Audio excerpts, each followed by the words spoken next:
Hello, good afternoon, everyone. My name is Zbigniew Pisarski. I'm president of the Casimir Pulaski Foundation from Poland, organizer of the Warsaw Security Forum, which is a partner of this session. I have a pleasure to have in my panel very distinguished guests, and by your presence, I see that you are excited also listen to them. So I have with me General David Petraeus, former CIA director and US military strategist with deep expertise in counterinsurgency and hybrid warfare. Great to have you, General, with us. I have with us Lieutenant General Ben Hodges, former commander of US Army Europe and leading advocate for NATO's Eastern Defense Posture. Welcome, General. I have with us Margaritis Schinas, former Vice President of the European Commission and a central figure in shaping EU security and immigration policy. Great to have you. And I have with us, last but not least, Kajsa Ollongren, former Dutch Minister of Defense and also Deputy Prime Minister and advocate for Western European support to NATO's eastern flank. Great to have you with us, Madam. Because we don't have much time, and I would like to do it as much interactive as possible, so I encourage you already to start thinking about questions, because I will ask you to cast them. And but before that, I will try not to focus on opening statements too much from our distinguished guests, respecting the time. I believe that if they have some messages, they will be able to convey them anyhow what I ask, because they are experienced officers, politicians, and they know how to deliver the message that they want. So I will start with the first question to General Petraeus. And, well, hybrid attacks often remain below the threshold of conventional military response, creating legal and strategic ambiguity. Recent cyber operations attributed to Russia have disrupted Europe's energy grids, transportation, and communications. NATO's Article 5 rarely been invoked for non-kinetic attacks, raising concerns about its applicability to hybrid scenarios. Some member states lack a clear framework for attributing and responding to covert acts of aggression. So, General, how should NATO and the EU redefine deterrence to address hybrid threats such as sabotage, cyber attacks, and disinformation without escalating into open conflict? Well, first of all, thanks. It's great to be on stage with you, especially because I'm a member of the board of the Warsaw Security Forum, and great to be back at Delphi, and also with 3 other terrific, including one with whom I had several years in combat, Ben Hodges.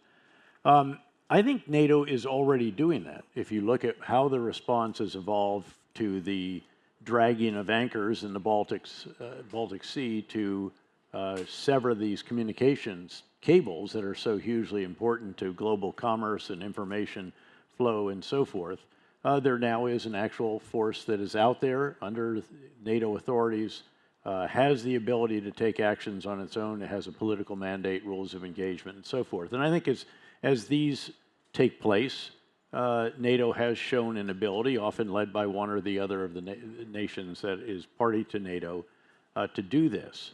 So in addition to the whole way that the overall NATO structure has evolved and the SACEUR's plan that was presented at the summit a year or 2 ago and approved on shifting all the focus to the east, recognizing the enormous threat posed by Russia, I think it has been aggressively and actively moving to counter this. I think the issue that I see now as more pressing for NATO is whether it recognizes not just that there are these hybrid threats, but that there is a real change in the character of war, and you see it of course, in Ukraine. I've been there, I just did my 5th trip there, I'll be there again in a couple of months. And what is happening in Ukraine is unlike anywhere else in the world. They are on the bleeding edge of unmanned systems, not just the cutting edge. They have a procurement system that is producing tomorrow's technology for today's wars. Most of the NATO nations, including my own, have generally an old industrial age procurement system that produces yesterday's technology for tomorrow's wars, with some exceptions. And the unmanned component of what Ukraine is doing is, again, light years ahead of anything that's ever been done before. And we need to be learning much more from that and how they have managed to achieve a partnership between those who design unmanned systems, those who manufacture them and those who employ them, that is like this. Believe me, General, we work a lot with defense industry, and they are really in a panic. Whenever we see the small UAV attacking a helicopter, and UAV costs $3,000 and a helicopter costs $10 million, well, the question for those that want to buy it is a serious one, what to choose. 10,000 helicopters, 10,000 drones, or one helicopter. But my question about hybrid threats and response of NATO, if I may, do you see, could you, recalling previous hybrid attacks, let's say cyber attack on Estonia, 2016, invasion of American election procedures, do you think that, looking into the past, some of those intrusions could activate Article 5? Well, because they never did. Could they? No, I mean, it never has. So I think we have instructive history. That doesn't mean that the individual countries and coalitions of countries and NATO itself have not responded to it. As you know, Article 5 has only been invoked once, and that was after the 9/11 attacks, most interestingly. We remember it. So, of course. And so what you do see, though, and in fact there have been anticipation of, for example, Russian cyber operations. A lot of people think that the Russians didn't really bring all their capability to bear when they reinvaded Iraq or Ukraine, or when they came in 2022. And the truth is that they did. And it was identified by a combination of government and actually private companies. Microsoft in particular deserves credit. We had helped the Ukrainians, all of NATO had helped the Ukrainians prepare for many, many years. They did vastly better than they did when half of their electrical grid was shut down earlier, and as you noted, when Estonia had its e-government site shut down for a period of time. So I think there's very much a reaction that has gone on. Again, it often is led by individual countries and now even private industry, but it also has made its way into NATO writ large. Thank you, General. My next question will be to Kajsa Ollongren. Western European nations often have more developed defense industries and logistics. Coordination remains weak between Eastern and Western NATO members on hybrid threat response. Frontline countries need both material aid and political backing in the EU and NATO councils. Investments in shared infrastructure and training exercises could bolster cross-border readiness.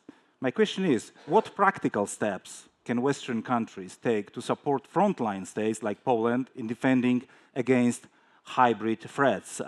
And I have a subtitle for this question, and it's more or less less whining, more mining.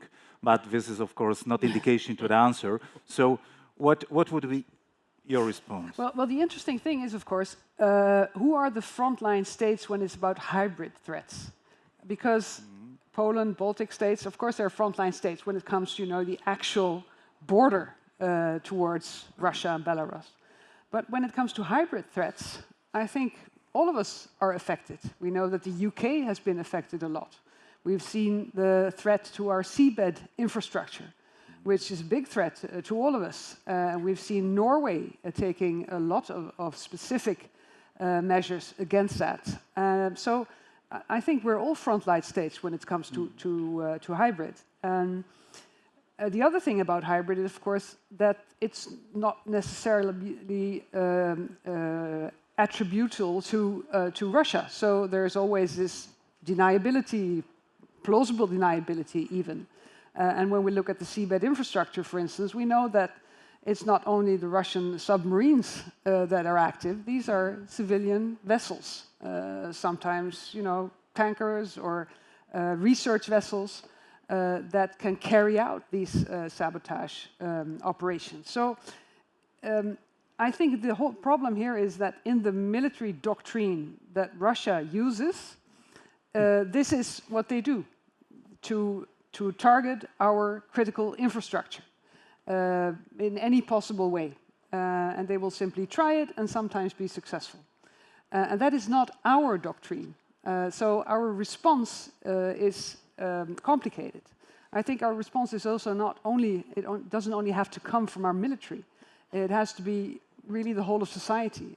We really need to ask, especially the business, the enterprise, the corporate sector, to be very much involved in this. And we need the new technologies, because what we should do, I think, is really to enhance our preparedness to this. As we are stepping up, and NATO has also stepped up when it comes to the seabed infrastructure. We have seen companies that really depend on this also stepping up and using these new technologies to detect and to prevent any type of sabotage. And also in the cybersphere, I think we are, as European countries, we're relatively strong there, but we must remain strong, because it's also a race against the clock. It's, you know, those who are best are also best protected. So really investing in this is extremely important. And then coming back to the question, but because I think there is a difference between frontline states and others, because simply the awareness of the populations, and I see it in my own country, in the Netherlands, that the awareness is still not very high. I mean, we do read, we do hear reports about the sabotage, but people are not really that concerned that it will affect them. And I think that's the tasks that we have as politicians, as people who've been there, to explain this to people, that we can be targeted and that we will be immensely affected if there is a successful cyber attack on our critical infrastructure. And do you think that legislation, the law of your country, or generally in Europe, has many loopholes that allow to exploit it by the hybrid challenges? I would just give you an example. The challenge that we have on the Polish-Belarusian border with the asylum application, in my opinion, is an example of it. Our legislation do not follow the reality, and it is exploited by our enemies. Do you have that? We have many of those loopholes in the NATO countries. No, I think you're absolutely right there, and I think we've seen countries like Poland and Finland who have acknowledged this, and who have also shown that sometimes we have to react differently. Normally, we always look at things, we want to investigate, we want to be very careful, and it takes a long time to assess whether something was an act of an hostile actor or not. I think we have to acknowledge that doesn't work anymore. And I think therefore... If I might ask you, because you were Minister of Defense, and Baltic states and Poland decided recently to withdraw from the Convention on the landmines. Yeah. Do you think it's a good direction? I think it's understandable, absolutely. Just look at the war in Ukraine, look at the front line, look at Russia's way of carrying out this war of aggression. I understand frontline states who withdraw from this treaty, but at the same time, we also have to ask ourselves, what kind of future do we want? So this is, I think, a short-term solution, not a long-term solution. I agree. That law should not be our weakness, I think. Exactly. Thank you very much. And my next question is to General Ben Hodges, who is also a member of International Advisory Council of the Warsaw Security Forum. That was the only way I could get invited, was if I was on your board. So Sure, of course. We all believe in it. No. Well, rotational deployments may lack the infrastructure and continuity to deter sustained hybrid campaigns. Permanent basing would send a stronger signal to resolve to adversaries. Eastern member states, including Poland and Baltics, have consistently requested permanent forces. Hybrid threats require constant readiness with ad hoc rotations, which ad hoc rotations may not ensure. So my question is, do you believe NATO should transition from rotational to permanent deployments on its eastern flank, especially in light of persistent hybrid threats? We've seen recently accidents in Lithuania. We've seen rotation in Poland from Jesionka to other bases.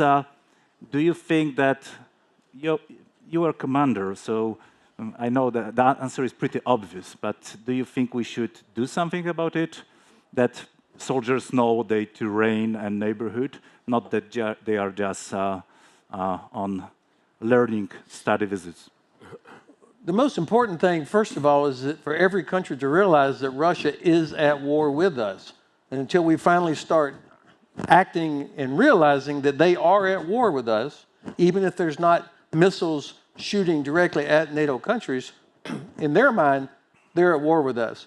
But because we don't think like that, we like, oh my God, these ships, they're destroying infrastructure, they're doing these terrible things, but we're not 100% sure it's them, so we feel powerless to react. So until the alliance and all of our nations figure out and realize we're going to make them feel consequences for what they do, they're going to pay a price for what they do, even if it's not 100% sure it was them.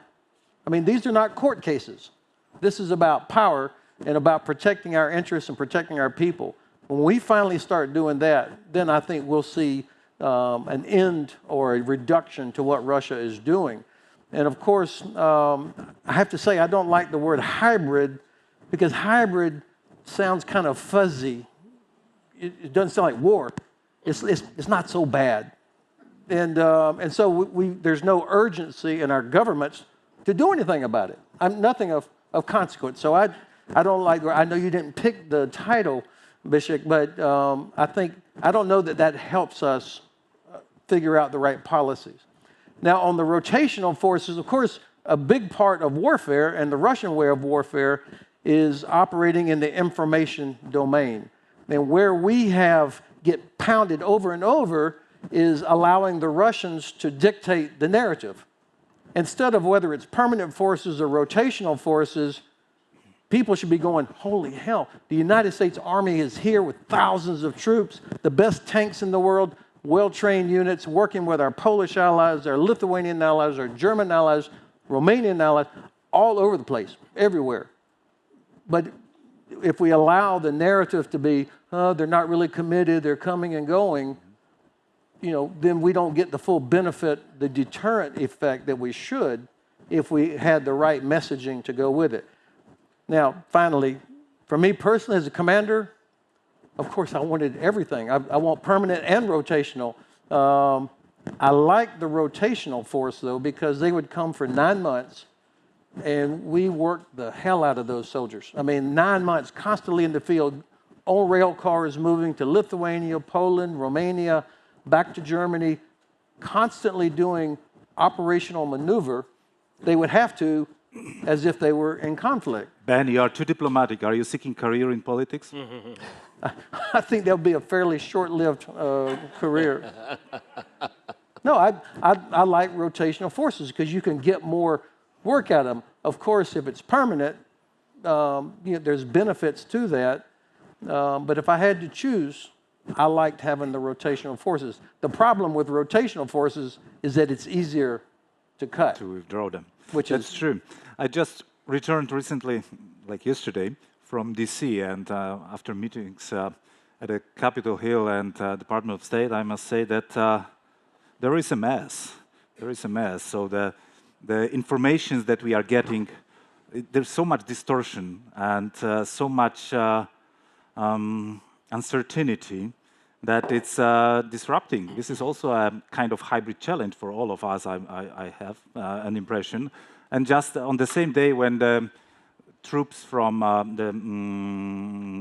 Jesionka, the logistical hub in Poland, were redeployed inside of Poland to another place, there was also quite big article in by NBC about potential withdrawal of troops from Europe. And I think this is not coincidence that there was this narrative spread all around for half of a day in DC, that there is some hybrid disinformation challenge to create this narrative. Unfortunately, facts do not matter that much these days, like narratives do. And that's really threatening, because even on the example of Poland, troops were redeployed, and we got extra troops from Norway. So in total, we have more troops in Poland. We could make this narrative as well. And about withdrawal, not many people know, but Polish taxpayers pay per single American soldier around $50,000 per year.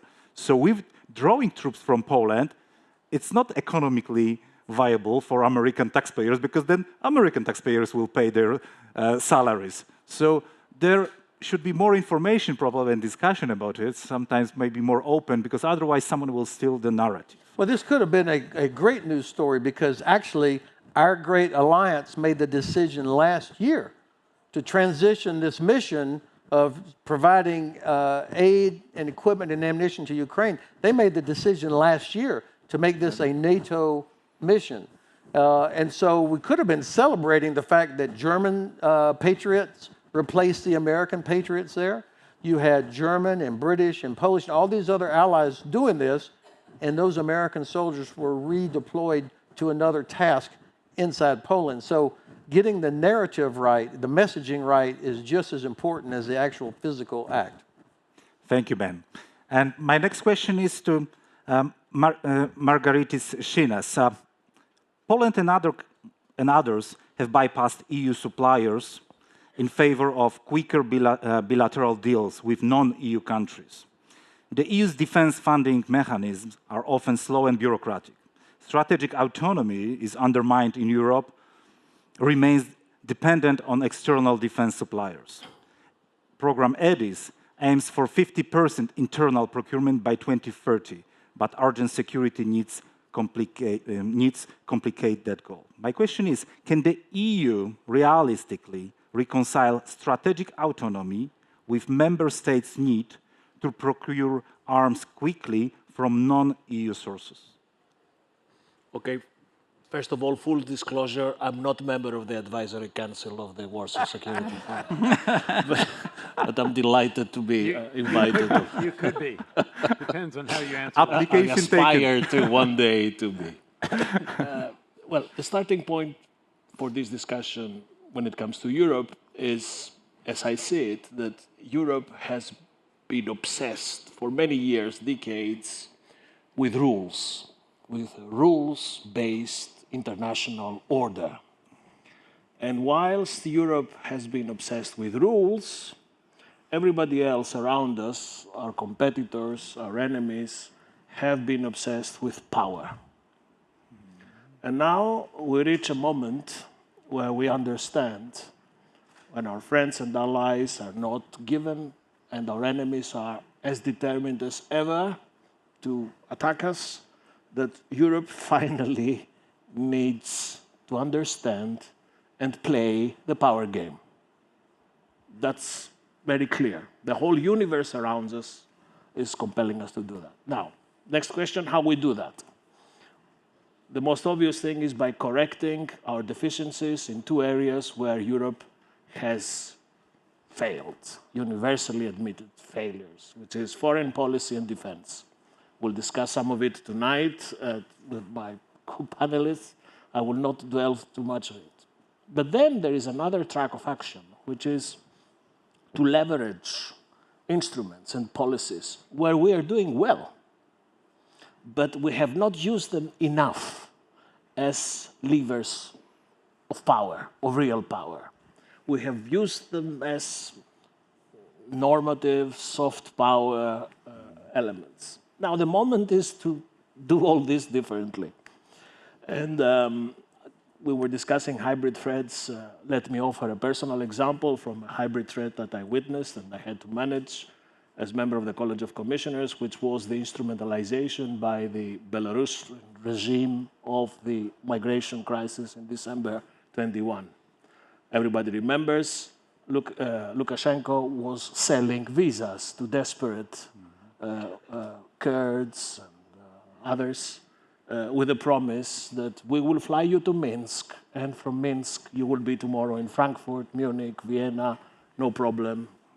And instead, they were stranded in an ice-cold forest there, waiting, having paid $10,000 each.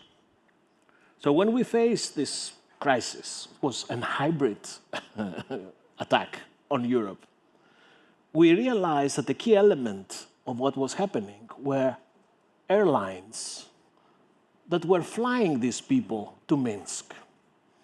From Beirut, from Istanbul airport, we had 10 flights a day, Istanbul-Minsk. These were not investors or Erasmus students. Right? So we told our Turkish friends that you are making 2 billion euros money. Turkish Airlines makes 2 billion euros business within the European single market. So unless you stop the flights to Minsk, you are out of the single market. And guess what? They stopped them next morning. So buying weapons finding, coordinating defense procurement, liberating defense spending from the deficit calculation. All this is good, but next to it, Europe needs to exercise hard power instruments and learn the language of power. As a colleague of mine used to say, Europe needs finally to become carnivore. Well, I could sum up it with a tweet that got viral at a certain moment. By coincidence, I was the author of it. I'm very humble, as you see. It was. I wrote in this tweet that it's a paradox that 500 million Europeans are asking 350 million of Americans to help them defend from 130 million of Russians who cannot, in 2 years, win with 30 million of Ukrainians. What does it say about us? We cannot have a strategic autonomy as Europe with all the wealth we have, with all the people that we have, with all the talents that we have, not to need assistance from others. Of course, it is welcomed. Sorry, Dave and Ben, it's not against US, but it is for European strength. European economy and military potential versus Russia is roughly around 12 times bigger. NATO, it's 17 times bigger. Do we see it in a public debate? Because I don't have this impression. I believe that the impression is that the narrative of Russian disinformation is that we are talking about comparable blocks, when they are not. But we are not engaging our potential. And unfortunately, I have to criticize politicians, which, in my opinion, are abdicating from the power that we have. And we are not mobilizing the tools. So I will ask one more time, Commissioner Schinas, can Europe be strong and bold against its adversaries on its own? Well, there is a surprising degree of convergence amongst Europe's leaders, members of the European Council, who discussed European defense identity 3 times in the last 4 months. And surprisingly, they agreed that this is the only way forward. By establishing a fund that would mobilize EU resources to coordinate defense procurement and liberate financial space from excluding defense spending from the deficit calculation. If you look at what's happening in Germany, the new German government will spend much more on defense, and they have already decided to undo the debt even rate. changed constitution for it, which is admirable. These things would have been unthinkable like before November. And they are happening as we speak. And do you think that this will stop here? No, it will not, because industry will follow. Our friends and allies around us will join us in coalitions of willing. This is a new ecosystem emerging. So the answer to your question is yes, it will happen. Thank you for that.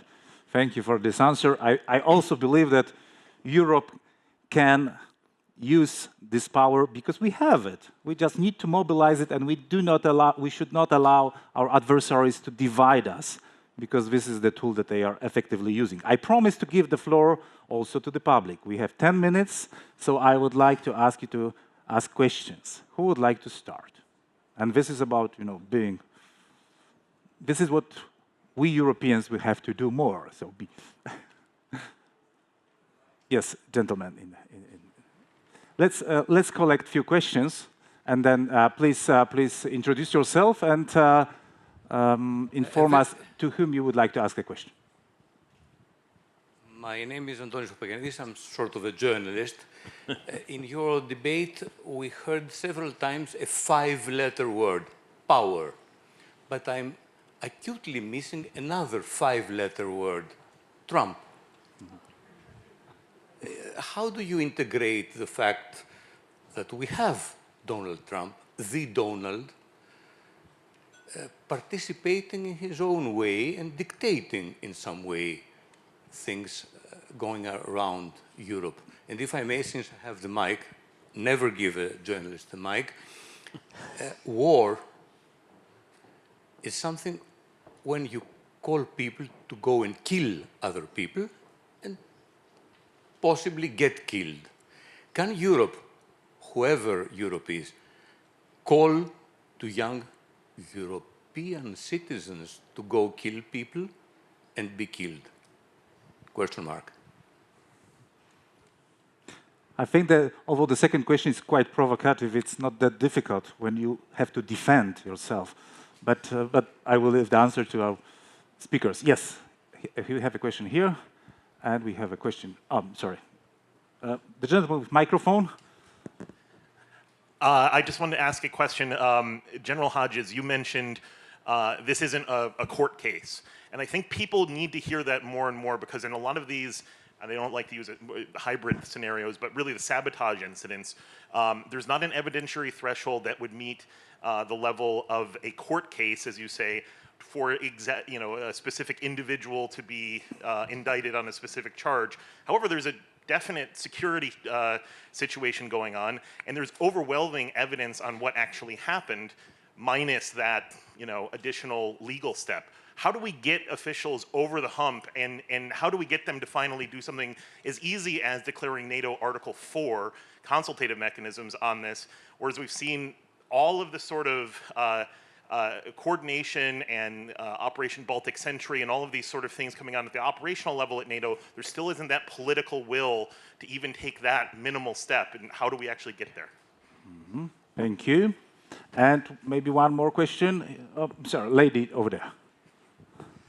Hi, good afternoon. Ivana Dragicevic, founder of Europe Future Center. My question to Commissioner Schinas or the minister, whoever wants.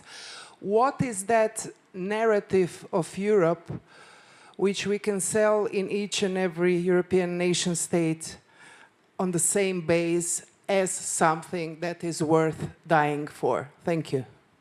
Thank you very much. And maybe the last question, somewhere there. Just sorry for being not able to give all the floors. Over there, gentleman over there. He was waving a long time ago. And will be the last question, and then we'll get back to the panel. Theo Gatrakos, I work for a US bank city. It's a question to the two generals or whoever wants to take it. Very clearly, the incumbent government is retreating from many decades of an extrovert policy of the US in terms of being, pardon my words, but because a global pacifier, global defender of Western values, whatever you want to call it, and retreating and becoming more introvert. What is your expectation in the medium term? And with a different government, will the US public, accept and, go back and revert to what has been an American policy for multiple decades? Or do you see this as a departure, from the post-World War II approach, and we're just looking at a different equilibrium? Thank you. Thank you. Who would like to start?